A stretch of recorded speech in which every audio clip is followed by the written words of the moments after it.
అమ్మాయి 9 నెలల ప్రెగ్నెంట్. వాళ్ళ అమ్మకు బీపీ షుగర్ హాస్పిటల్ పోయి వస్తున్నది. ఇంట్లో ఇంతమంది వ్యాధిగ్రస్తులు ఉన్నారు. రెక్కాడితే డొక్కాడు లేని పరిస్థితి. బండి మీద కూరగాయలు అమ్ముకునే మనుషులు. ఇంత కష్టంతో ఉన్న మనుషులను ఆ పిల్లాన్ని మేము కులగొడతామని చెప్పి నన్ను చొక్కా పట్టి గల్లా పట్టుకుని టీవీలలో కూడా చూసారు మీరు. ఏం చేయాలి? ఆత్మహత్య కూడా రెడీ అయిపోయినాడు. నా ఇల్లు కోసం నేను పోరాడకపోతే ఎవరు పడతారు సార్? ఇప్పుడు మీటింగ్ అవుతుంది. ఇప్పుడు దానికి లైవ్ పెట్టిండు. ఆయన మాట ఏమి ఇచ్చిండు? నా ఇష్టం ఉంటేనే నా ఇంట్లో నుంచి పంపిస్తా అంటున్నాడు. నా ఇష్టం లేకపోతే అక్కడే ఉంచుతాడా? ఉంటే పట్టా ఉంటే నీకు రెట్టింపిస్తా అని చెప్పి ఇప్పుడు లైవ్ మీటింగ్ పెట్టినాడు ఆయన. దానకిషోర్ గారు వాళ్ళు అది పెడుతున్నారు. ఇప్పుడు నాకు వచ్చింది, ఇప్పుడు మా వైఫ్ డెలివరీకి ఉంది, ఒక్కటి ఇంట్లో ఉన్నది, వీళ్ళమ్మ హాస్పిటల్లో ఉన్నది, ఈయన్ని బయట ఉంచిర్రు. ఆ లేడీతో ఒక్కదాంతో ఏం మాట్లాడతారు? నేను పోతా ఇంటికి, నా ఇంటికి నేను పోతానంటే ఇంత ముందుకు మీకు చెప్పినాను, మా ఇంటికి నేను పోతాను అంటే ఇతన్ని పోనీయలేదు. నా ఇంటికి నేను పోతానంటే ఎవరికి పోవాలి? పోరాడతాను సార్, నా ఇల్లు కోసం నేనే పోరాడతాను సార్. ఎవరు గట్టిగా ఇప్పుడు అదే అవుతుంది సార్. ఇప్పుడు నా ఇంట్లోకి వెళ్ళి నన్ను బయటికి పంపిస్తే నేను చెప్పింది తినకపోతే అదే అవుతుంది. ఏం పోరాడతాం సార్? నా ఉన్న ఇంట్లోకి వెళ్ళి బయటికి పంపిస్తే ఏం పోరాడతాం? ఏడ పోరాడాలి మేము? ప్రజాస్వామ్యంలో తప్పే కాదన్ను, కానీ శక్తే లేదు. తిండి లేదు. రోడ్డు మీద బయట పడేసినాక గర్భిణీ స్త్రీని ఎక్కడ తీసుకుపోవాలి?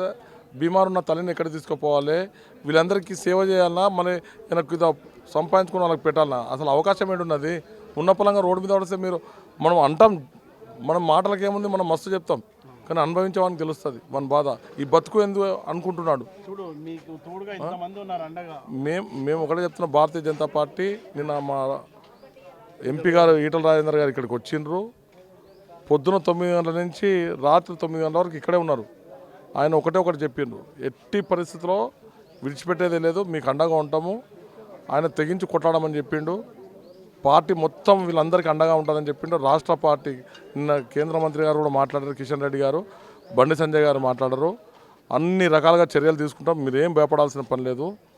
మనం గవర్నమెంట్ ఆస్తిని దోసుకుంటలేము, కబ్జాలు పెడతలేము. మన ఇంట్లో మనం ఉంటా అని చెప్పి కొట్లాడేటప్పుడు ఎవరికి అయితేంది? మన ఇంట్లో మనం ఉండి కొట్లాడుకుంటాం, మన ఇల్లు మనకు కావాలంటున్నాం, మనం తప్పు చేస్తలేం.